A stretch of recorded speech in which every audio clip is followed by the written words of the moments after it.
What's up, brother? Hey, Mikey. Filterless podcast, back at it, beginning of February.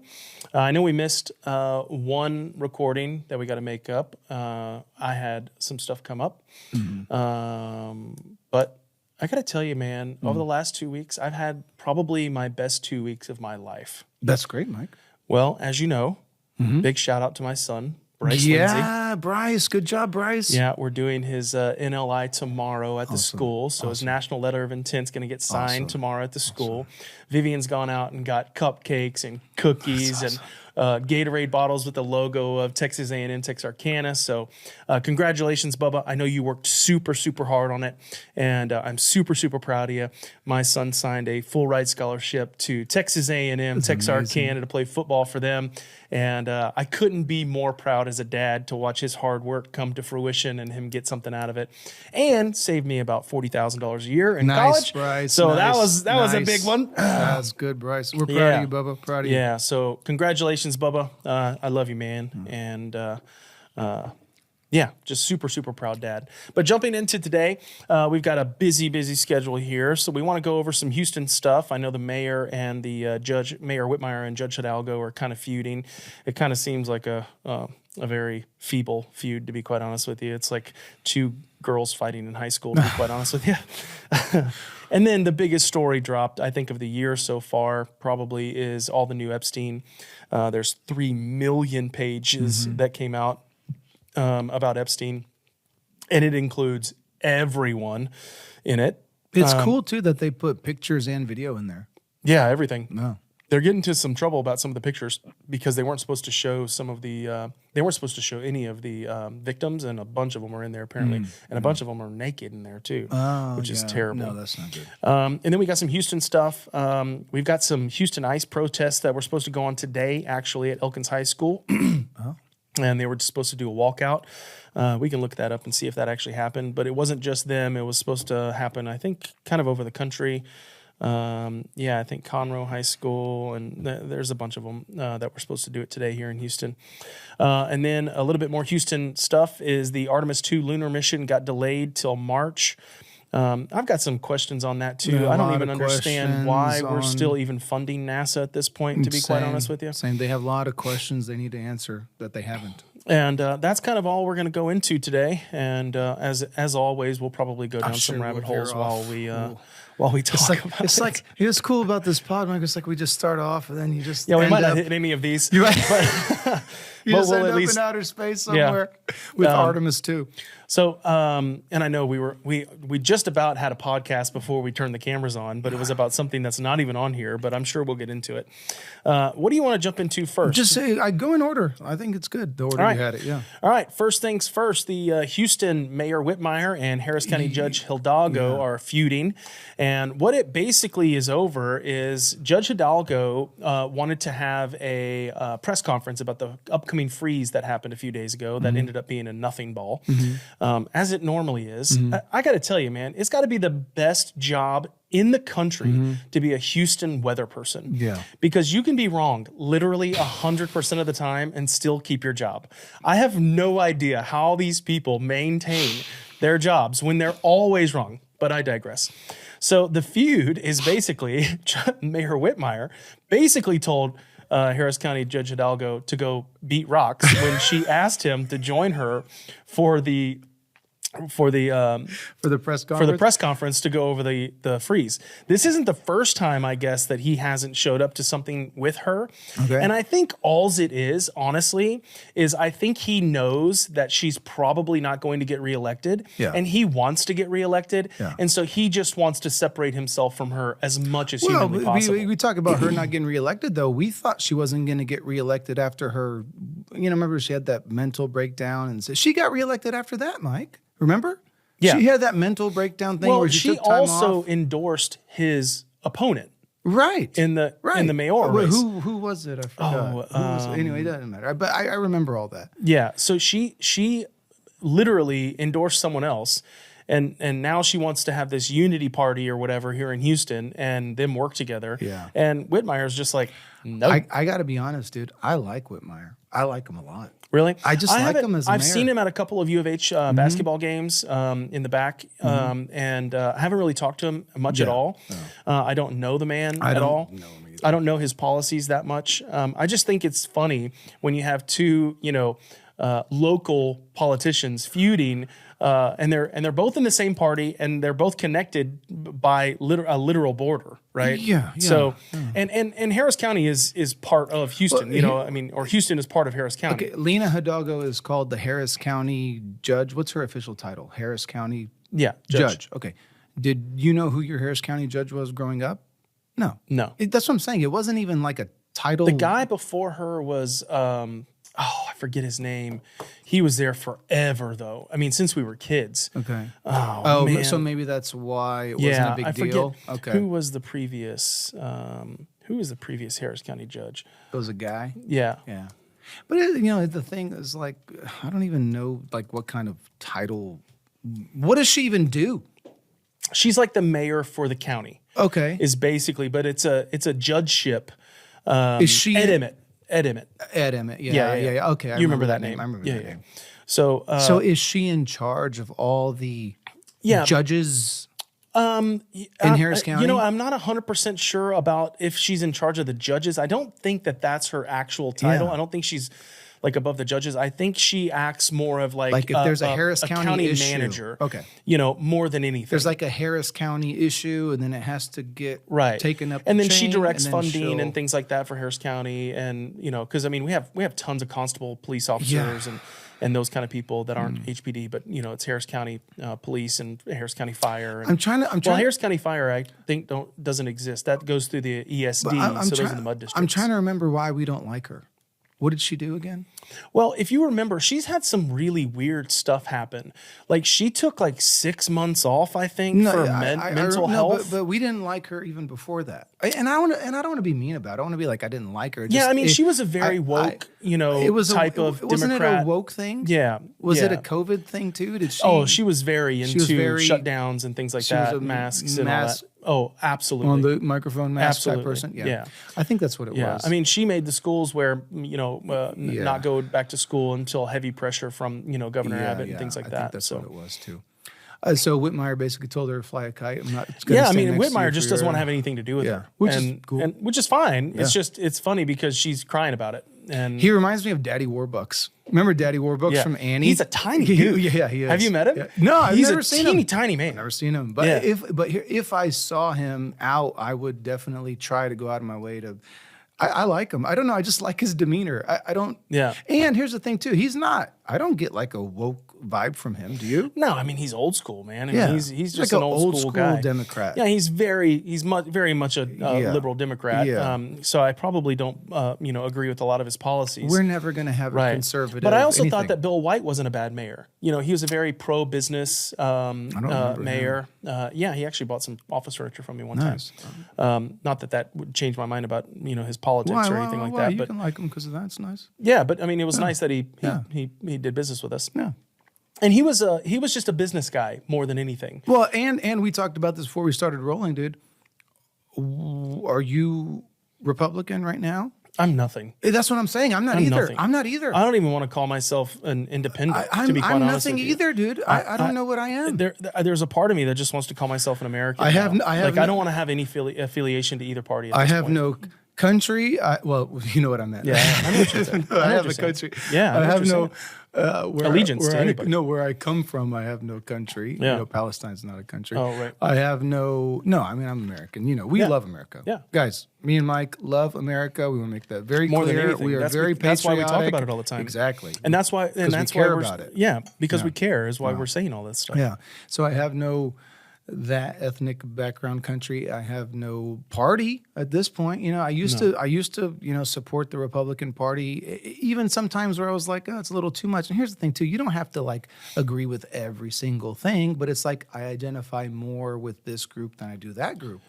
But these days, man, it's they are pushing me further away. You know, I don't well, know both what parties. I am. Yeah. I think the hardcore leftist woke Democrats are pushing the moderate Democrats to the Republican side, and I think that the hardcore Republicans are pushing a lot of the Republicans over to the Democrat side.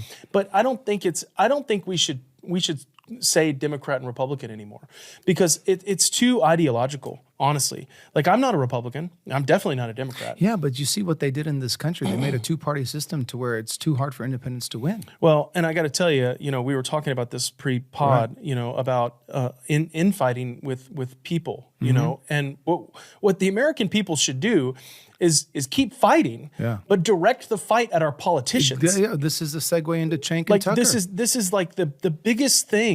This is like the biggest rouge that has ever been done for the American people. It's to get us to fight about these fringe issues that nobody really even cares about, to be quite honest with you.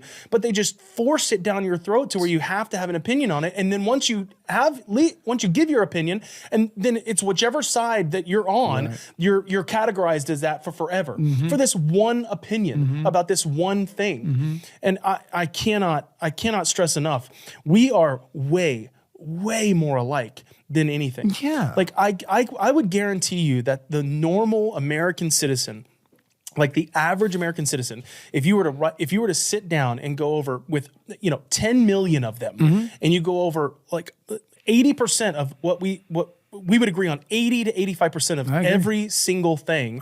It's just these fringe topics that really don't mean a lot in the grand scheme of things.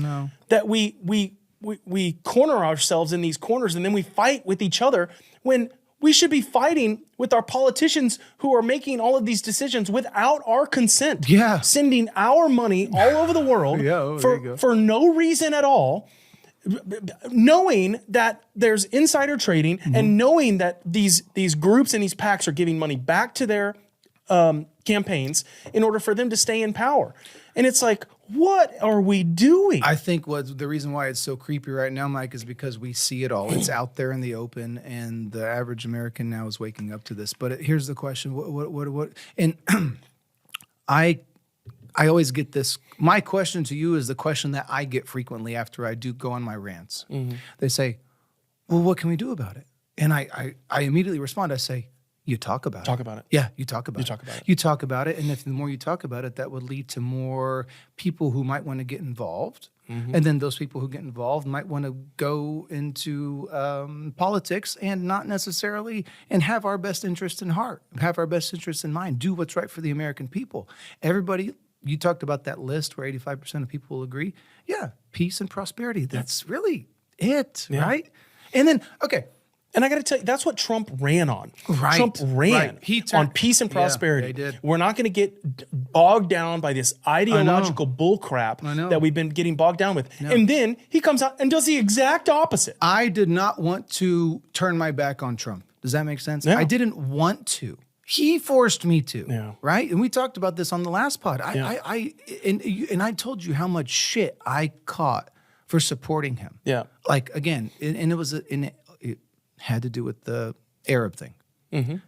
Most Arabs despised Trump. They just did, because of his relationship with Israel. And there was a couple of things too where, the Islamophobia thing was the big one too. Remember where the travel ban against Muslims? That was the big one, I think, that kind of made all the Arabs get together and say, this guy's terrible for us. Right.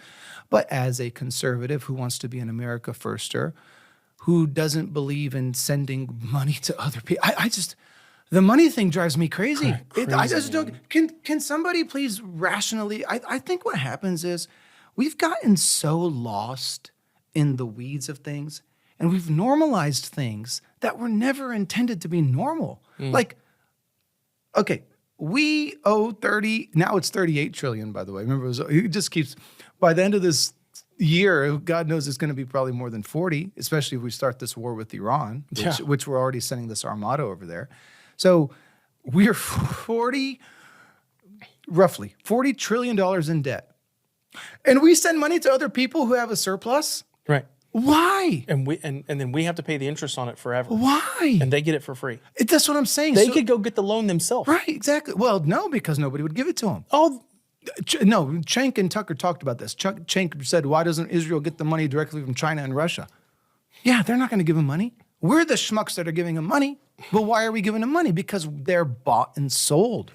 Hence, stuff like Epstein. Hence, stuff like AIPAC. Well, how much of the money that we're sending to Israel or any country comes back to the politicians? That's what I want to know. That's Like how much of that money that we send over to whatever country, Yeah. right? How much of that gets funneled into their society and then comes back in form of campaign donations through PACs? Well, you know what's... I would like to really know that. You know why you can't know that? Because AIPAC is not registered under FARA. And I'm not talking about just AIPAC. I'm talking about all of them. Every country that we send money to, every single country that we send money to, how much of that money, our tax dollars, go back into the pockets of our politicians through campaign donations? I would like to know that number. Me too. I would too. And specifically with AIPAC, which is the biggest foreign country lobby donation to our politicians. In the world. There is no other PAC in the world that gives as much money as AIPAC. They're not registered under FARA. You know, FARA, the foreign whatever thing. Which boggles my mind. Which means that there's no paper trail. Well, it also means that you're basically saying that Israel and the United States are one country. Which they are. And not only are they one country, and Tucker refers to this all the time. Guys, and okay, please understand this. I am not calling for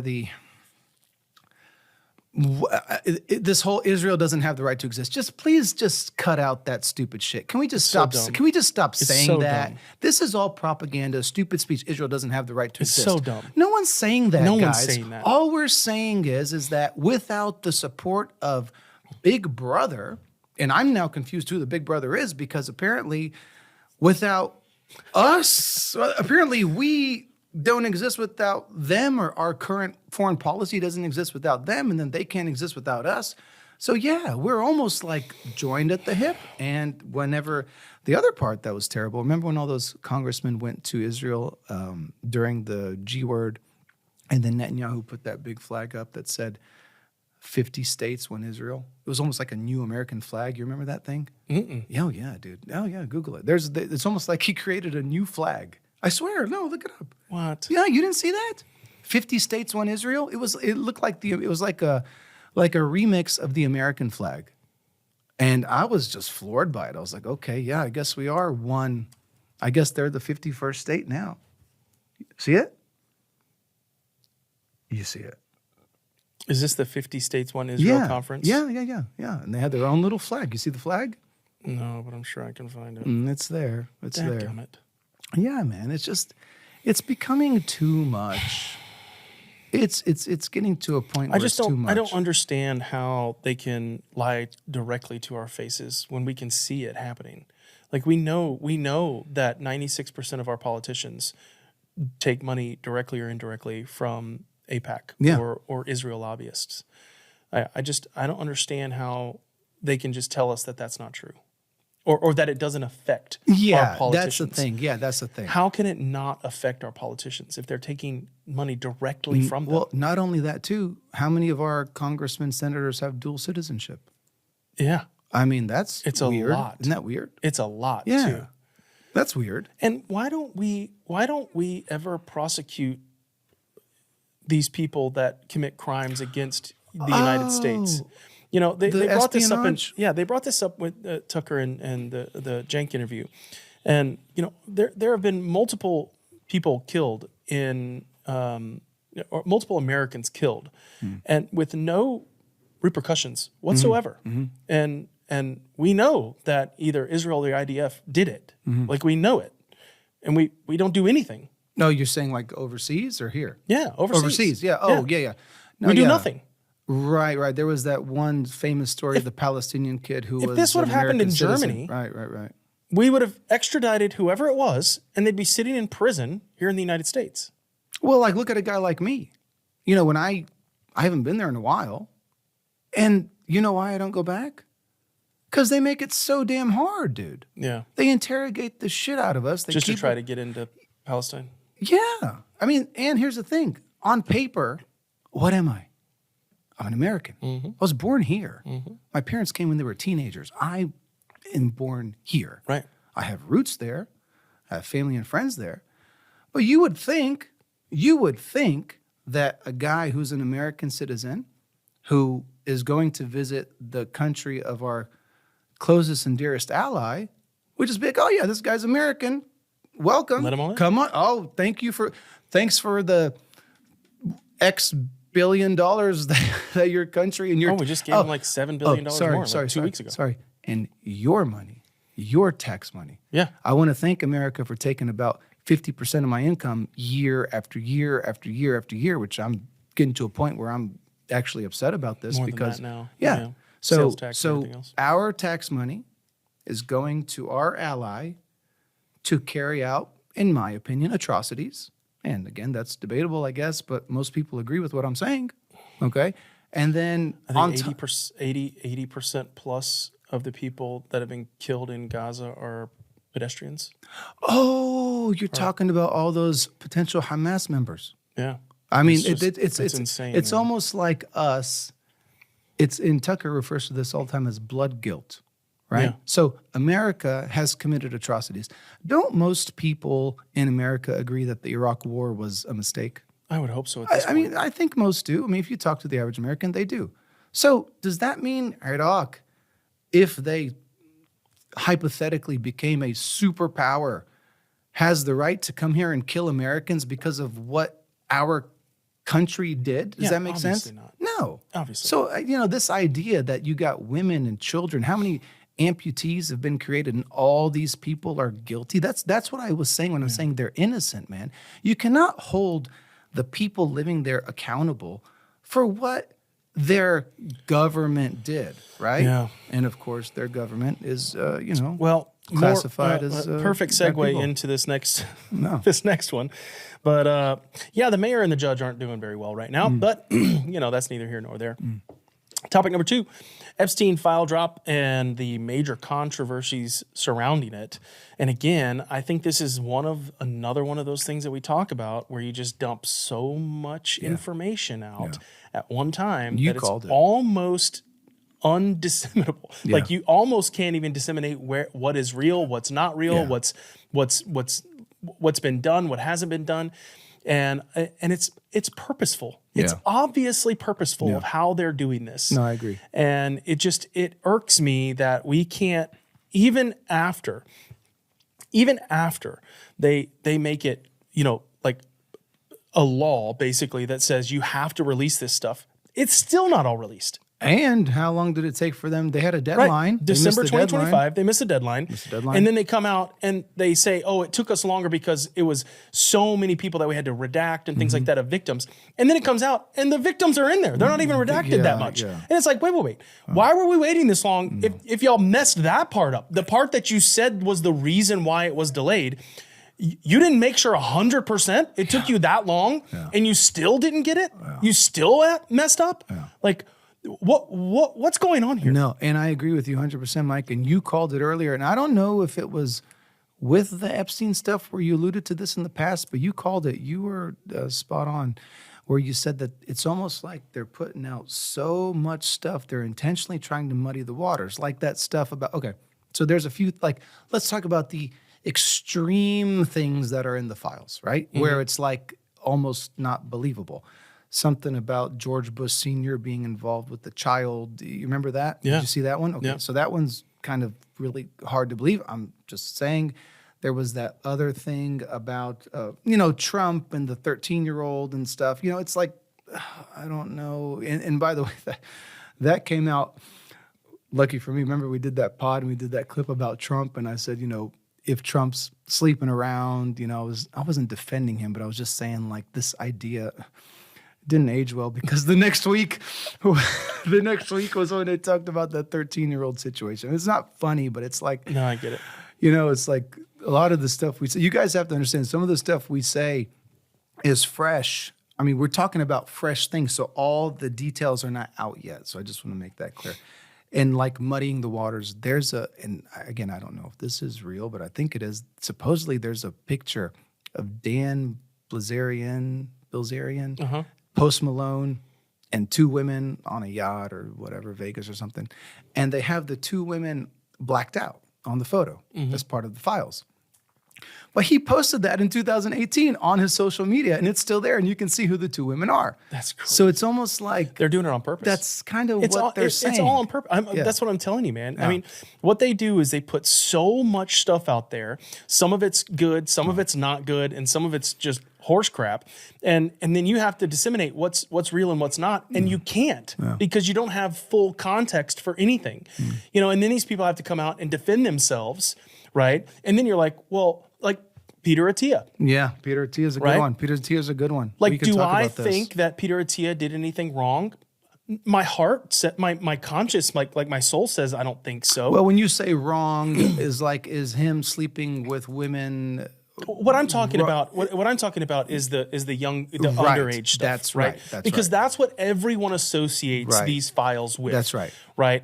Do I think that Peter Attia probably committed a couple of sins while he was there? That's right. Probably. I'm with you. Right. Yeah. But do I think that he had anything to do with underage women? Probably not. I just don't feel. I mean, I've listened to this man a lot, and I know he's talking about health and nutrition mostly. Yeah. But I don't get that vibe from him at all. I agree wholeheartedly. You know, and I think Peter Attia is a very intelligent physician. I mean, me too. Stanford Medical School, and he did John Hopkins surgical stuff. I mean, he on paper he's come out with some great articles. His and longevity stuff's good. Absolutely. It's just and I can't discredit the guy because he was in those files. Just like it's hard to discredit anyone because of how they do this. Yeah, that's the problem because you don't know what's real and what's not. And yeah, are there probably a lot of people in that file that did things morally wrong? Sure. But illegal and legal are two completely different things. Moral and illegal is completely different. I agree. And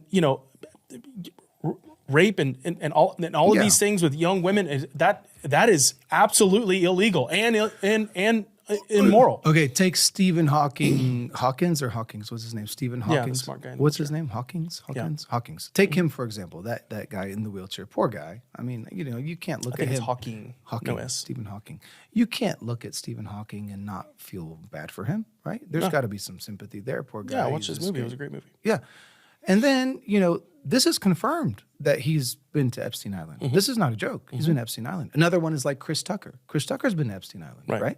So like you were saying, do I think that Chris Tucker, for example, went to Epstein Island and partied? Yeah. Mm-hmm. But now assuming, like, I guess what I'm trying to say is take away the Epstein Island and just change it to Vegas. Right. Does anyone care? No. No one cares. But then, like you said, just the association with the man, the association with the island, what was kind of going on there. And so everyone's guilty by association. Right. I agree with you, Mike. I think it's tough to just throw everybody and their mother under the bus, right? It's purposeful. Yeah, no, I agree. And the reason they're doing it and the reason that these guys' names are in there, I think, is to lessen the blow for the people that did the illegal things. 100%. Yes, you're right. Because you look at a man like Peter Attia and you look at some of these guys like Chris Tucker and these things, and you're like, man, I just don't think that they did illegal things. Yeah. And what I mean by illegal things is the bad stuff. I'm not talking about doing cocaine and stuff like that. That's illegal. Yeah. I'm sure most of them probably did all that stuff and did drugs and everything else that goes along with it. But it's the child stuff that everyone that's associated with that man gets attached to it, and I think that there are a lot of people that did those things. Yes. But I think that there's even more people. Someone must have been doing those things. I think that there's even more people that just did immoral things, not illegal things. I agree with you 100%. Yeah. I agree with you 100%. And I think that they're pushing it all out at one time, so you don't know which one's which. Like Bill Gates. I mean, good God, how much evidence do we need about Bill Gates being involved with Epstein and participating a lot in there? How much more evidence do we need about Clinton? I saw something today about Clinton's going to testify in Congress or something. Yeah, I don't know if that's real. And I got to say, if they were going to the island and having sex with 25-year-olds, right, that's a completely different thing. I know. I'm with you. It's a completely different thing. But like you said, everyone's getting mumbo jumbled in there. But Mike, though, dude, some of the stuff and like we were saying, some of the stuff in these files is really dark. Well, and I really think dark. I think it also confirms suspicions that Epstein was tied to some type of intelligence agency. Yeah, Which one I think it is, I'll keep that to myself. Yeah, but for fear I of- think it was the majority of them. I think he was in touch with all of them. I think he was playing everybody. Well, let's point out the facts without you and I saying anything too incriminating that would get us canceled or killed. You talk about his relationship with Ehud Barak. You cannot deny that. Right. We know that. Stayed at his house. Stayed at his house. There's another guy. Who was the prime minister of Israel, right? So it's not like you can, disassociate. It's not like he's that person from Israel. He's not just a Jewish dude. It's not like just an Israeli who's visiting New York and he's hanging out with Epstein. Right. No. He's the prime minister of Israel. And then you also had another guy who was a confirmed Mossad agent who also stayed at his house. That was released in the other Epstein files that dropped, not this one. And that one was interesting too. You go down that rabbit hole. And then you see all this other evidence linking him together. I mean, now, so this is where things get cool. You and I both believe that Epstein was involved in a blackmail operation, correct? Yep. Involving intelligence, correct? Yep. Okay, cool. So you and I believe that. What do you do next? Let's just assume for a second that the majority of Americans, which to be honest, I think they do, believe what we just said. Yeah. What do you do? And the answer, in my mind, is you remember that this place is a democracy. You do things like what Cenk is doing, not another $.org or .com. I got to tell you, man, I'm on board with that. Yeah, so then you sort of say, okay, guys, let's not forget, we still have control of this place on paper. We might not have control of this place in reality, but we have this thing called the Constitution, and until somebody burns it or rips it up, that thing is still valid. Yeah. And we get to elect our leaders. This is not a third world country. This is not a dictatorship. So it may take several years, but the people who agree with what we're saying have to start getting involved. We have to start voting. We have to start putting in people in power who are uncorrupted, who have our best interests in mind, who are not working for foreign intelligence or foreign, assets and stuff like that. Well, here's what I can say is the political structure right now it's a uniparty. Yeah. There is at the highest levels agreed. In our Senate and our Congress, there is no difference No, they hang out. in a Republican and a Democrat. No, they fight on camera, but behind closed doors, they're all working for the same. Even if they fight behind closed doors, their donors are the same people. Yeah. So even if they do hate each other, right? They're getting their pushes from the same people that are the same people that donate to the Democrat Party are the same exact people that donate to the Republican Party. Yeah. And I'm talking about the corporations, the organizations, and the countries, or the whoever it is. But the general population, that's the only place where you actually get a divide between where people put their money. Agreed. Right? Like I donated to RFK Jr.'s thing but that was my money, right? But he didn't take money from these people. That's one of the reasons why I gave him money, right? And to be quite honest with you, when I gave Trump money, I didn't know that he was so connected to Israel in the beginning to begin with. Because they kept that very hush-hush, to be quite honest with you. I didn't realize that. No. I'm not saying that I would have changed my mind because I literally gave the money like 3 days after he tried to get assassinated. Yeah. Because I thought the country really needed him as president.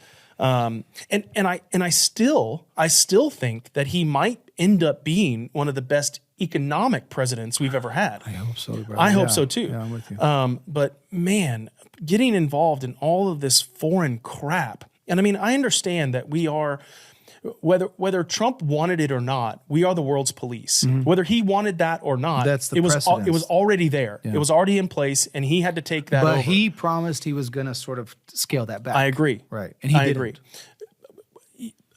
Yes and no. I mean, if you look at it from the Republican point of view, he's not putting boots on the ground, right? But the other side of that, the Democratic view is, yeah, but you're still bombing places and you're still taking out dictators and you're still going in and removing Maduro from office. Like you're still doing kind of all the things that the Democrats were doing. It's just the Democrats were putting boots on the ground doing it. And then like I saw yesterday that Trump struck a deal with India for India to stop buying Russian oil. Did you see that? Yes. Okay. So if that's not poking at the Russian bear, I keep using this phrase poking at the bear. And that's what I'm talking about Putin, right? We don't like Putin just because they told us not to like Putin, but you guys keep messing with him. Yeah. Stop messing with him, and then maybe tensions will lighten. The other thing you talked about, the American people and the people in power and there being this huge divide. I think last week or the week before, Trump sent, I think, a total of $10 billion more in arms sales to Israel. Yeah. And here's the question. If you polled the American people, would the American people at this present day and age be in favor of that? I think not. I think given context, Right. I don't think so. Right. So this is the problem where- is that they don't ever put context with anything. Yeah. All you have to say is, oh, by the way, we're $38 trillion in debt. Right. In debt that we're paying almost more than everything else combined in interest, right? So almost the entire rest of the budget is just below our interest payment, right? Yeah. Or just above our interest payment.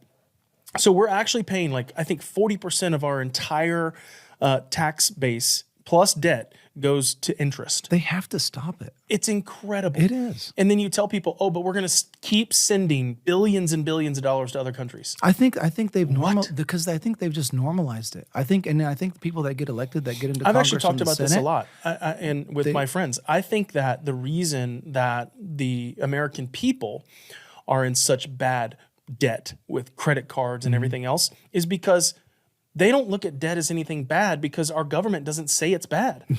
Our government thinks debt's fine.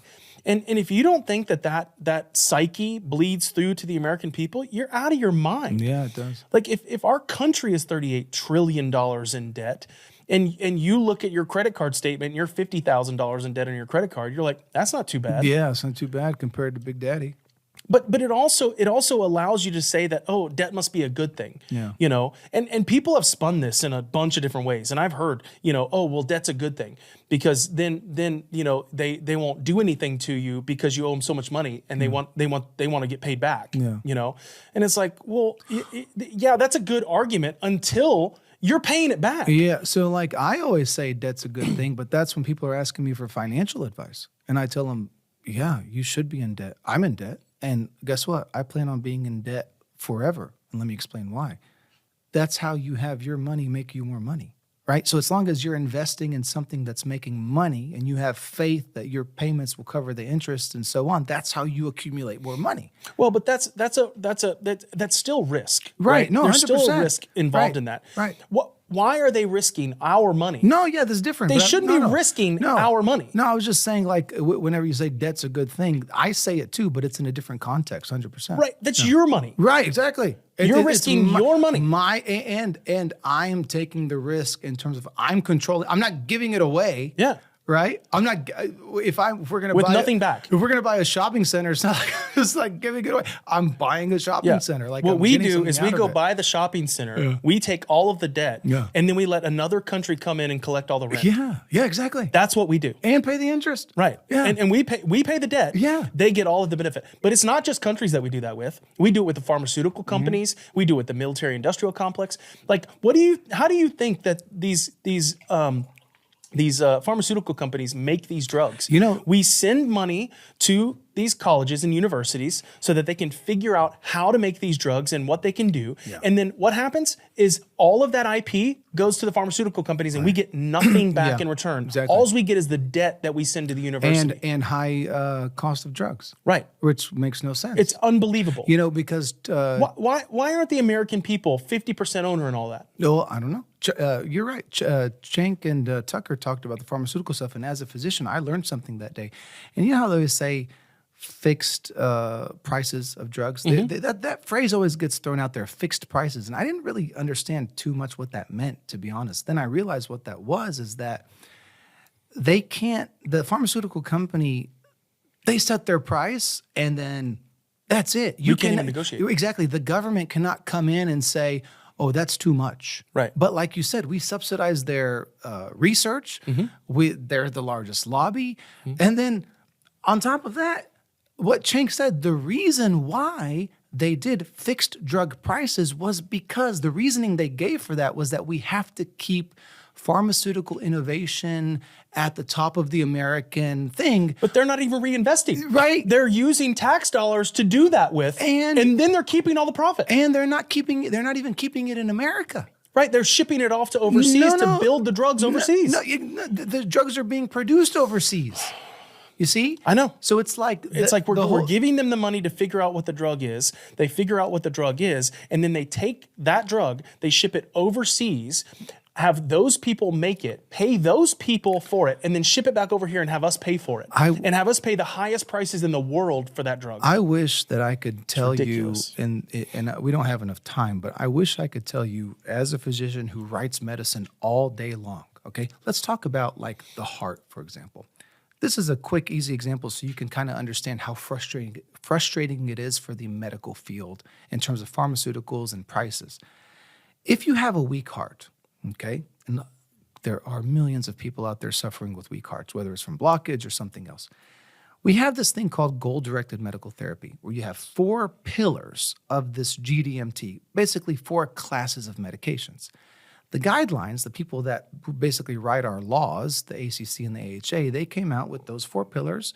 And this was maybe 2-3 years ago where they said, these are the new pillars, right? 2 of those pillars, when they made the guidelines, were non-generic drugs, and we could not get them approved.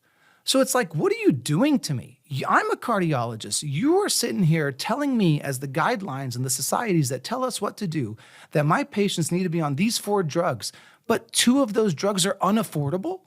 Now, and they have generic options. No.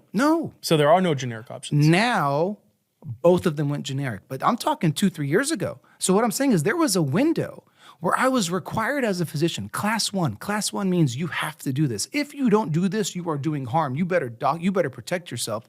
And if you can't get those patients on those medicines, you better say why. Because if someone comes in and looks at your chart and they're like, well, this doctor doesn't know what the hell he's doing. Why didn't he recommend these things? These are class 1. But again, I had 2 of those 4 drugs that were unaffordable for the longest. And I was like, this is insane. I was like, what are y'all doing to us? What are y'all doing to us as an industry? Now, that's an example of like class 1, meaning like those drugs are good. What about all these other amazing drugs that we can't get approved because of cost? Mm-hmm. And this is just basically the insurance company saying, no, I'm not going to cover that.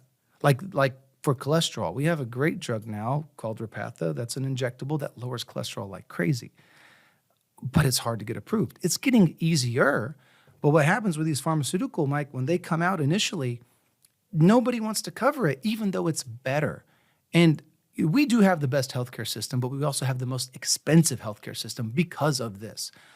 The other thing I want to talk about... I have a question real quick before you move on. Sure. Is that because they want to milk that other drug for every penny before they come out with the new one? Yeah. And so if they haven't recouped their money, they're not even going to allow the new drug that works better to come out? No. So what happens is you get a drug that comes out, okay? Mm-hmm. Brand new drug, novel.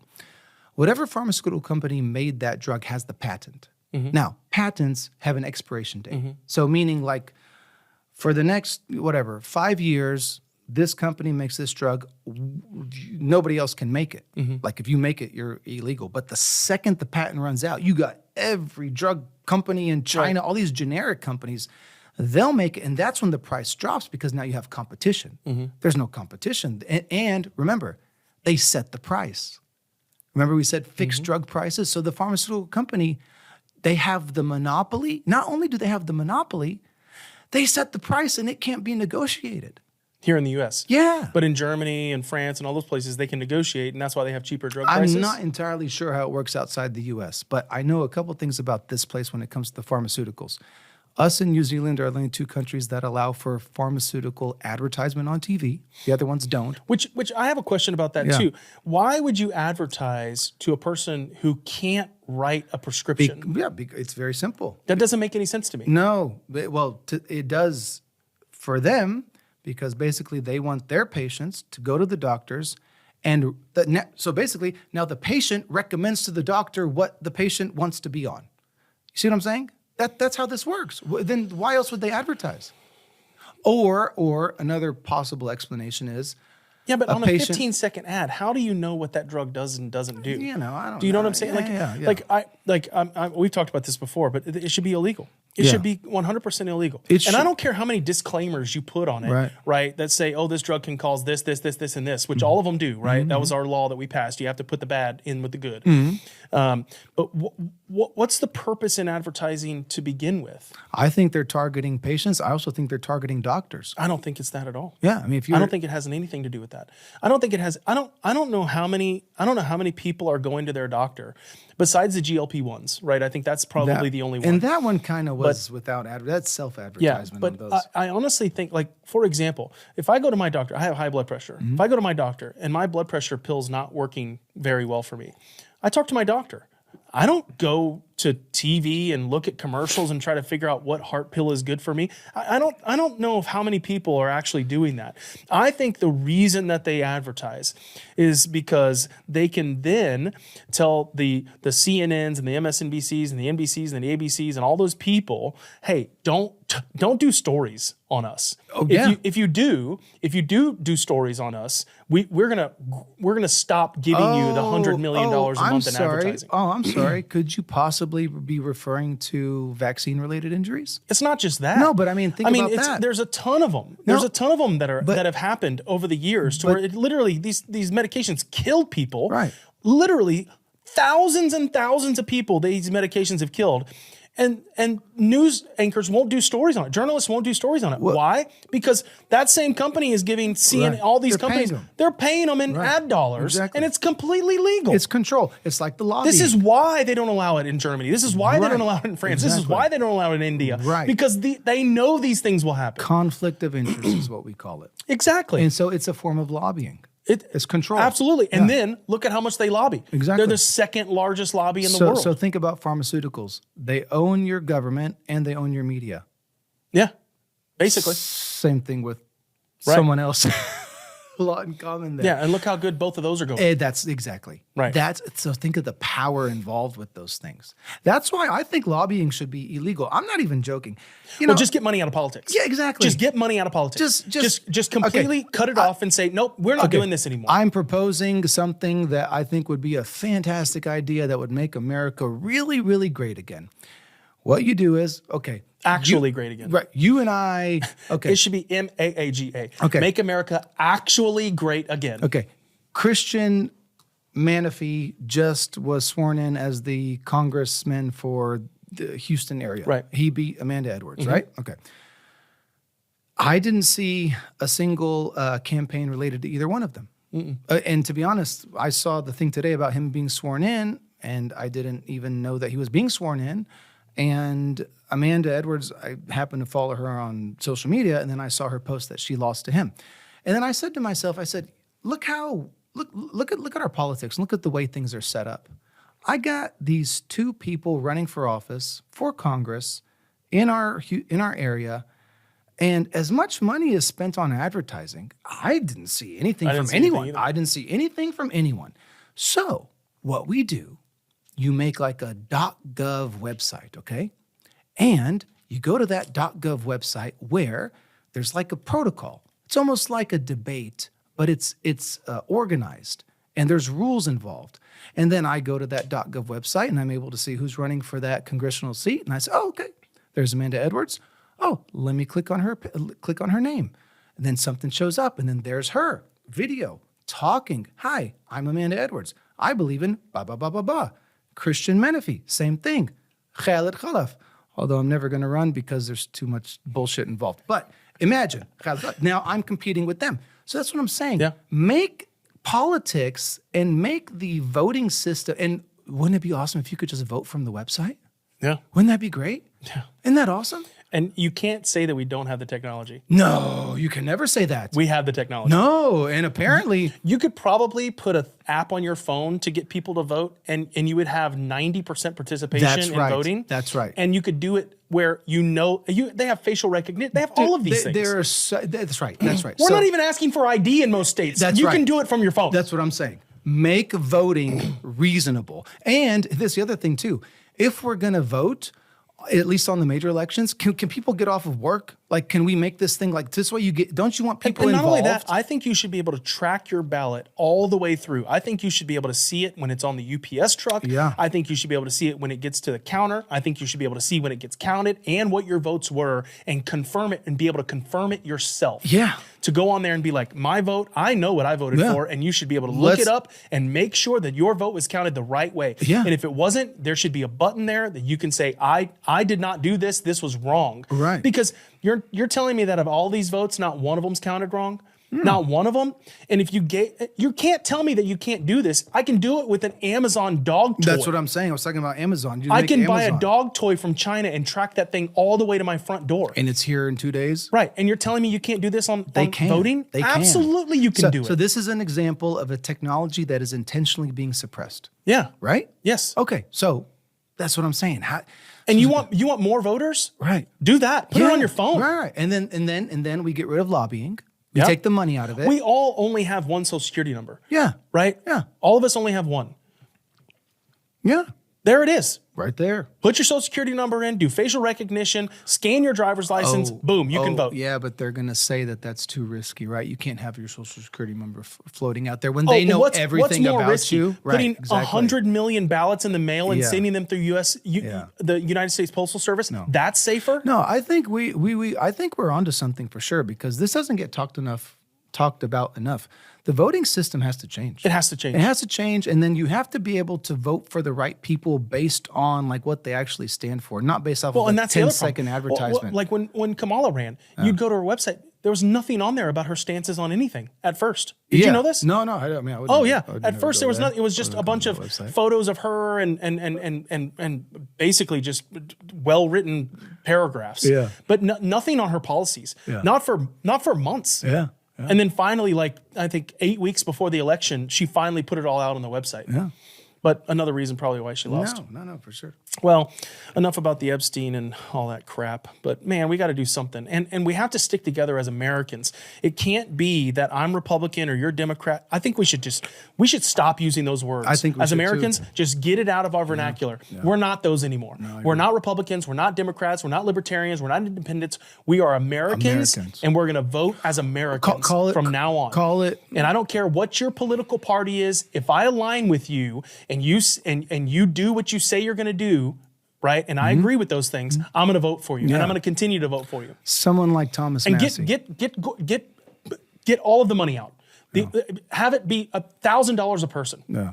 That's all you can do. And remember, And if you can get 30 million people to donate $1,000, there you go. There's your money. And then the other thing too, because it's not like if this was to happen, there has to be other contingencies in play. The other thing I was saying is, why don't we start paying these people real money? Pay them real money. Pay them real money. I want the president to make $100 million a year. Right. I want every congressman to make $10 million a year. And I'm serious. I'm not joking. And then people are like, Because the cream will rise to the top. exactly. Yeah. Exactly, Mike. Then maybe my kid would want to aspire to, first of all, no one's trying to be a doctor anymore, but maybe like when I was a kid, I'd be like, I don't want to be a doctor. I want to be a congressman. Yeah. Wouldn't that be cool? Because the smartest people in the room can make the most money outside of it. Right. And so why would they go? Pay these people appropriately. And here's the thing. Whenever these people are done with their congressional terms or Senate terms, then they can go out and do all the consulting stuff. I don't care. Yeah. That's like telling someone that you can't use your fame or your position to make money. No, bullshit. It's like an actor or an actress.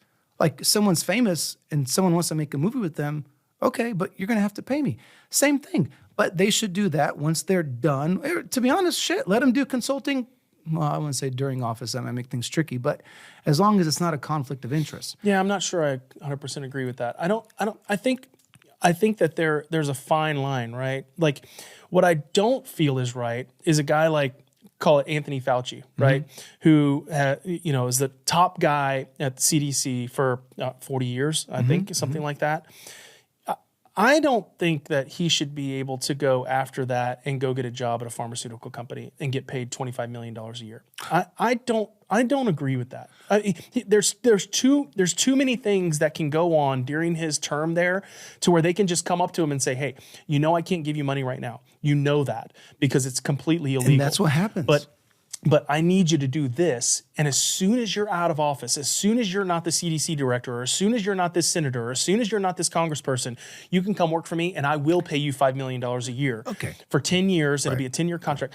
I don't think we should allow that. Mike, that's what's happening right now. Look up. I mean, you don't have to do it now, but when you get a free time, look up the prior heads of the FDA. And just look and see. Yeah, look and see after they left. Now, but that's what I'm saying. I don't think you should be able to do that. And that's what I'm saying too. But do you know why I'm saying this? Is that when that asshole was there, pay him money, pay him real money. Pay these people money to where they are not incentivized for the corruption. I'll agree with that. Right. But I think if you're going to get paid that kind of money, then you should say, okay, I'm going to get paid this kind of money.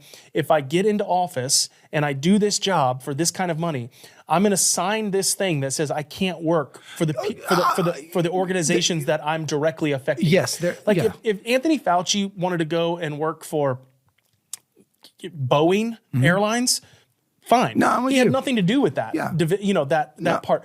But I don't think he should be able to immediately go and work for a pharmaceutical company, which he was the one that was making sure that all of these things could and couldn't happen. No, I agree with you, brother. There should be some kind of a regulation where there's not a conflict of interest. I do agree with you, and I've said it multiple times. We should pay these people way more. It's insane. It's stupid. That I make more money than the president of the United States. Thank you, Mike. What? Thank you. Thank what? you. That's it makes no sense. It makes no sense. And ironically, and I've been saying this for a very long time, there are certain weird quirks that I have where I say something and it sounds kind of extreme, but I've stuck to it throughout my life. Like this whole thing about paying politicians. I've been saying this for 20 years. Because to me, it was a potential solution to the corruption, right? Everyone wants to talk about the corruption. No one's providing any solutions. I'm like, no, I have a few. Pay them. I have a few. Yeah. Here's one of them. And like you talk about like making laws to regulate what you can and can't do. Did you know we had some people come visit our building today at the Vital. And they saw the way our operation was set up, and they saw our cath lab and our ambulatory surgical center downstairs. And then basically it was like, man, this is great. Like, this is great because this allows the patients another opportunity to have procedures done outside of the hospital setting. Now, if you asked our patients, Mike, see, we have some patients who, let's say I put a stent in him 5 years ago, and that had to be done in the hospital. And then poor guy needs another stent, and I did it last week in our ASC. He's like, dude, this is like night and day. Way better. Night and day. And this is not a dig towards the hospital. This is just the understanding of efficiency, right? It's a private company. All the way from the parking to the employees to the, like, for example, hospital rule is that you have to come in like a week before, a few days before to get blood work. We're efficient to where we do it at the same time. You see, so there's like a lot of things that go into this. Now, that's an example of me telling you that doctors are able to do certain things more efficiently because we actually have skin in the game, and our job is to make things better for our patients. Did you know that doctors can't own hospitals? Yeah. Okay, so they can't own more than 25%. More than I think it's they can't have the majority, so they can have 49 but not 51. I don't even think it's that much. I think it's 25. Maybe they lowered it, but that never used to be the case. So why did they do that? Why did they make this law that says doctors can't own hospitals? Well, the reasoning behind it, what was it? Right, was that you didn't want doctors to be able to give themselves the ability. Basically, if you come to me, right, and you say, okay, I'm going to do this. I need to do this procedure. Yada yada yada. Right. And I own the hospital, so I'm gonna give that to that hospital, and that's the only hospital you can go to, because that's the only one that I will work at. That's one of the reasons they did it, was so that you could take that diagnosis and you could go anywhere and do it. No matter how you want to dissect it, it was an insult to physicians. What they said was, you guys do not have the ethical, moral capacity to make proper decisions for your patients, and we are scared that you're going to take advantage of the system. Right. You are going to do more procedures than you're supposed to. You're going to order more imaging than you're supposed to. That's the reason they did it. Right. Now, did doctors revolt? No, because to be honest, doctors can't revolt. We don't have a union. Our organization is terrible. We're very competitive people. We don't work well together. But that's an example of... that doesn't make any sense, though, because the health insurance company has to approve it anyway. Right. So, that reasoning doesn't work. Well, no. When you are in a hospital and there's so much acuity going on, there's no insurance approval on the spot. everything happens in retrospect. Oh, right. I So get that, it's but that wouldn't affect the doctor owning that hospital then. Though. No. But Did it you see what answers I'm your saying? because it answers your question of like it still gives the doctor's ability to take advantage of the system. Oh, okay. So you're trying to put a block on it, but if you're in the hospital, then patients are dying. I'm not. Yeah, you have to do something, whether or not they have insurance. So that whole insurance approval thing, which is a total giant disaster in and of itself, is more of an outpatient thing. Okay. But that's an example of regulating a profession. So you're talking about regulating politicians' ability to do things outside of their job with the fear of a conflict of interest. So they did it to us, do it to them. Or have some of this stuff be merit based. Like, don't pay our politicians anymore, right? But let's just say, hey, if you cut our deficit by this much, we'll give you 10% of it, equally across the board, right? Like, but why not?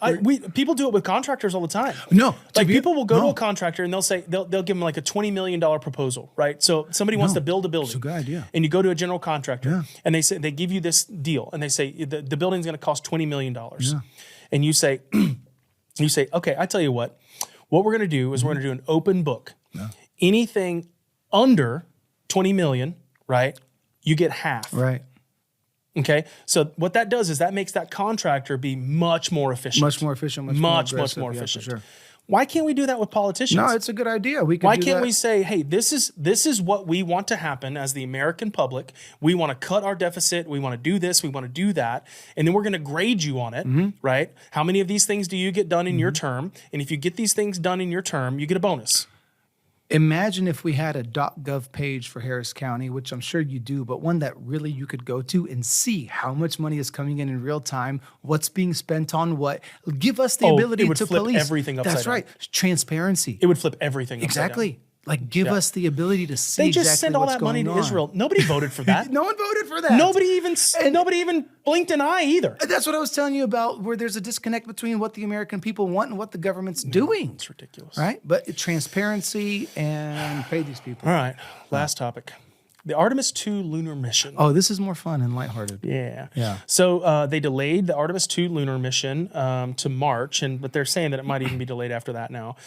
Basically what happened was they did a dress rehearsal, and it revealed that a liquid nitrogen or a liquid hydrogen leak at the SLS rocket base. And so they had some audio dropouts, and they had some cold weather camera issues and some engine cooling problems and all of this stuff. And so they're basically saying we can't do it now. And this was the first big launch since Apollo. So like this was going to be a big deal. I'm not overly concerned about the delay or anything like that. What I'm concerned with is like, why are we still doing this? Like, why are we still funding NASA to try to figure these things out when SpaceX has already figured it all out? Yeah, it's almost like the military-industrial complex. The United States government doesn't manufacture their own weapons, but yet we're still manufacturing our own space stuff, contracted out. Right. So why are we still funding NASA? Because SpaceX didn't exist. I guess that's the simple answer. Today. It does now, right. And I think NASA is being sort of phased out. You don't hear as much about it. And the other question is, what's the deal with NASA in the first place? You know the original moon landing footage, Mike? Do you know what they claim, why we can't see it? They claim that they videotaped over it. Are you buying that? No. No. So you're accusing NASA of lying, or in your mind you think that they lied. I do. Am I allowed to think that? Yeah, I should be. Okay, now let's get into the fun stuff. Did we go to the moon?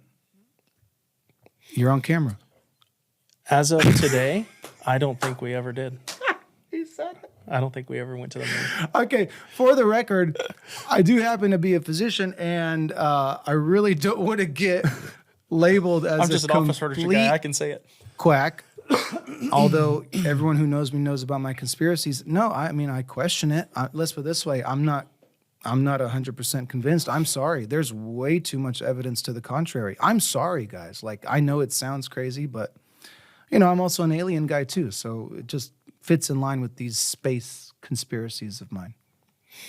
What's the purpose in doing this launch? Like, what do we get out of it? Like, just some scientific insights about launching rockets? I don't know. I guess. Well, I just asked, what do we get out of this launch? The payoff isn't just a cool flyby. It's foundational for the whole Artemis program and beyond. So it says key benefits, technological advancements, validates deep space hardware for reliability. SpaceX is already doing this.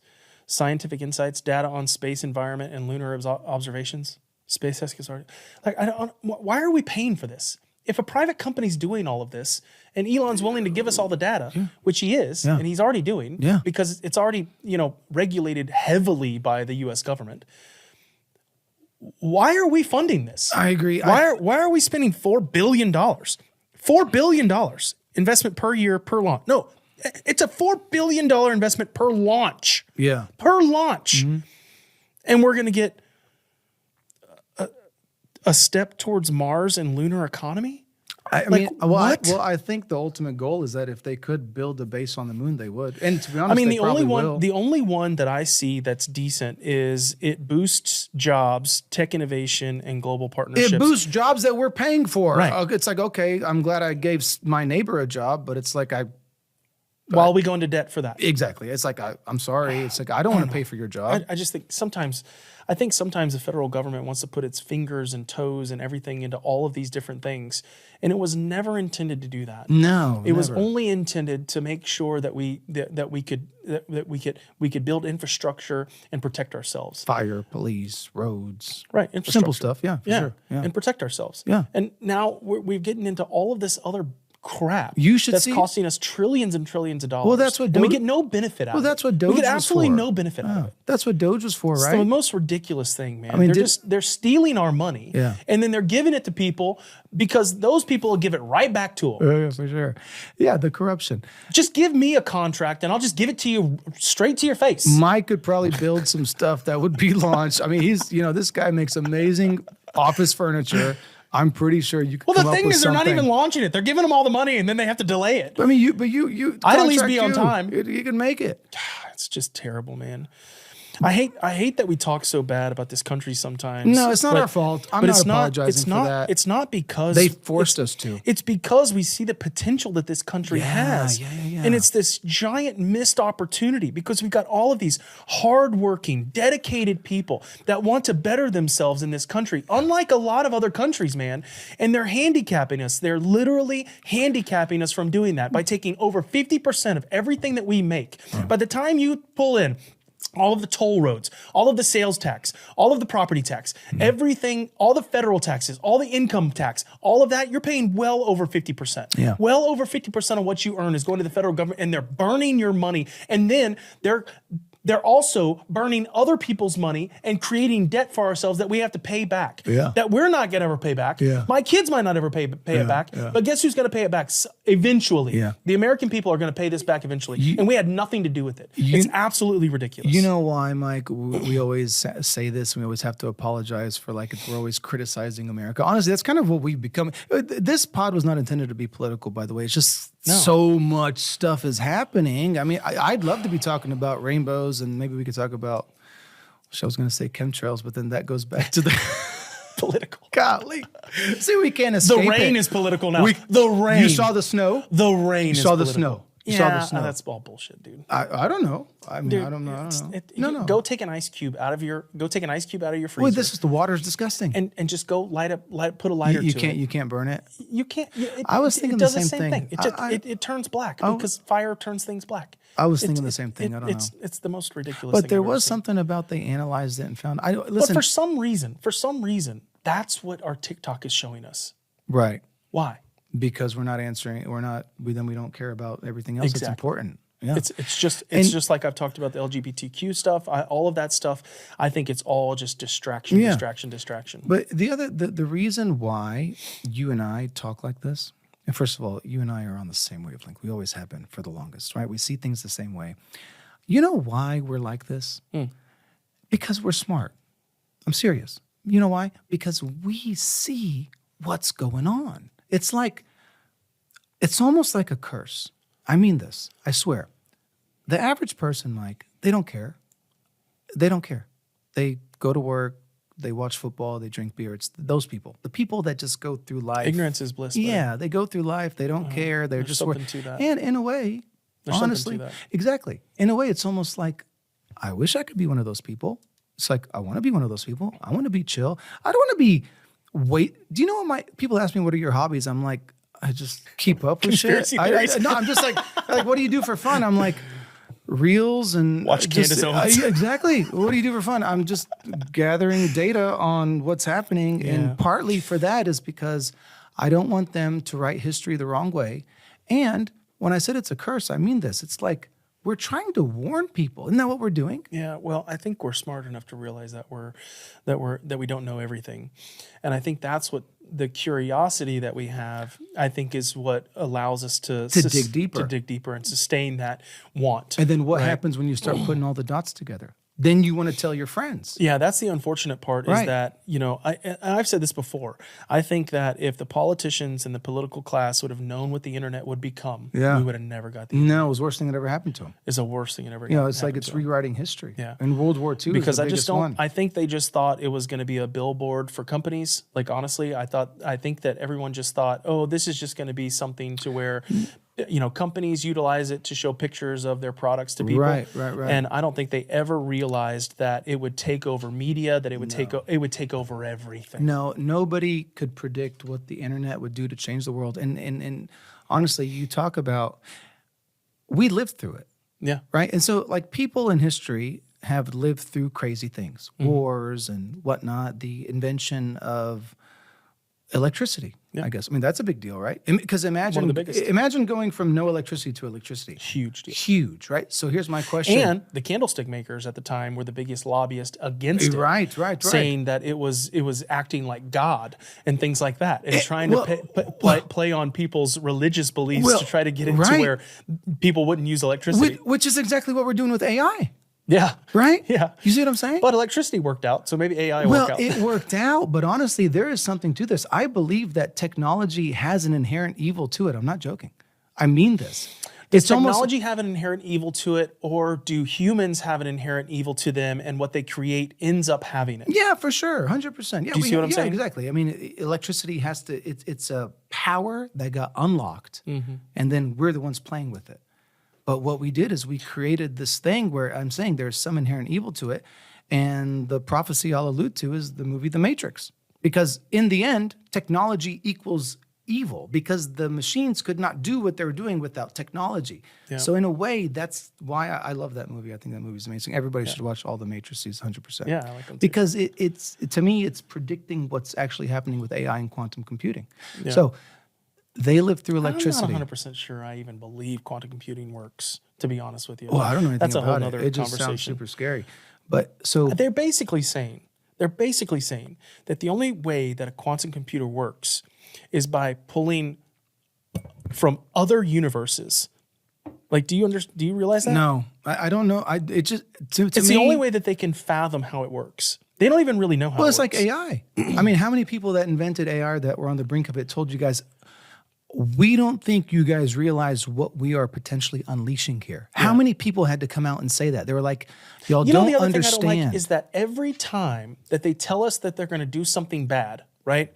So like even the people that are making AI are saying, we don't know if we can control this once it's built. Right. We don't know. Well, they're already talking to themselves. They're making their own apps. What's their reason? For all of these bad things, what's their reason for doing it? Money. It's always the same. It's always the exact same. What? Because someone else is going to do it and use it against us. Yeah, which is true. China's going to do it. Russia's going to do it. Germany's going to do it. It's always the same thing. It's like the nuclear bomb. Wait a minute. Who said they were going to do it? Well, they were. They were, Mike. It's like the atomic bomb. When every country figured out that this was even possible, of course they're going to do it. And that's what happens. I guess. And so I don't know, I guess I just have a better. I don't know.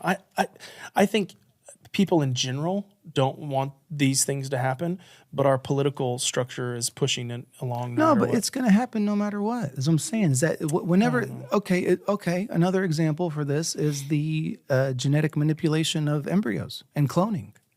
It's possible, right? Yeah. So, can you clone a human? Probably. Yeah, yes, of course you can. Yeah. I mean, we're just a species. We're Homo sapien. What makes us any different? Sure. They've cloned camels and dogs and goats and sheep and everything. Can you clone a soul? No, because the soul's supposed to be individual for the Right. thing. But And does so the if you clone a person- Yeah, but the clone has a soul How do you know? because it's living and breathing. Yeah, but so is a pig. No. But a clone, Mike, is just a human. It's just how is that clone I understand, created? They're real people. I understand that. Golly, man, I'm going to start a. But what I'm You're saying- discriminating against clones. Well, obviously. No, because there's going to be clones roaming around, and then you're going to be mean to them, and it's not nice. I'm not going to be mean to Yeah, them. you are. They're just going to be soulless. Hey, listen, once the ADL wants to put clones on the list, I'll join that cause. Don't be mean to clones. They're real people, man. Do you think it's a clone that's coming, or do you think you're going to be able to upload your consciousness into an AI Okay, robot? clone plus AI. What if they combine the two? That's what I'm talking about. Yeah, what if you can clone yourself in the future and have Maybe you don't AI? even need a clone. You just need to download your consciousness into something. Well, that if you can well, if you download it think into a about robot, and then you're alive okay, forever. okay. As long as you can charge yourself. Do you realize what we're talking about right now? Yeah. Avatar. Yeah. This is exactly what happened on Avatar, Mike. Yeah. He was a human. He was crippled. They cloned the Na'vi on Pandora to create a skin. He ends up in the skin. So that's exactly what we're doing. How crazy is that? And everybody wanted. Do you know that there were people that got depressed because they weren't avatars? I want to be one. I told Layla and Amal yesterday, I said, man, I'd love to be an Avatar. Jake Sully looks badass. Well, brother, that's another unbelievable episode of the Filterless podcast. Man, I always have fun doing these No, things. it's I fine, wish it's we could fine. talk for 5 hours. No, we but could keep going. The staff in there probably wouldn't like He's it. getting pissed. All right, brother. Man, I love you very Love you much, too, buddy. bro. And again, congratulations, Bubba. I'll see you this evening. All right. And this is Filterless Podcast. Please share as many of these clips as you can. We are getting some crazy traction, especially on TikTok and on Instagram. Well, a lot right of now. bots too. If you notice, there's a lot of bots That's out all right. there. Bots are. Then I don't even. I'm not going It to. puts us up in the. It puts us. What's funny is we have all of these comments. We never comment. Well, I see them. I'm not gonna I see lie. them. I see I them. look But at them. some of them are just. But they're like, not even directed at us most of the time. They're No, directed at the other people commenting. But Mike, if you see a comment that looks funny and you click it and you can tell who's a bot. Oh, yeah. That's Yeah, why yeah. I'm still private because Yeah. I can't have all these bots on me. You know what Yeah. I'm saying? They're like fleas. They're All right, guys. We love you. Appreciate you. Bye bye. But it's true. They're all bots.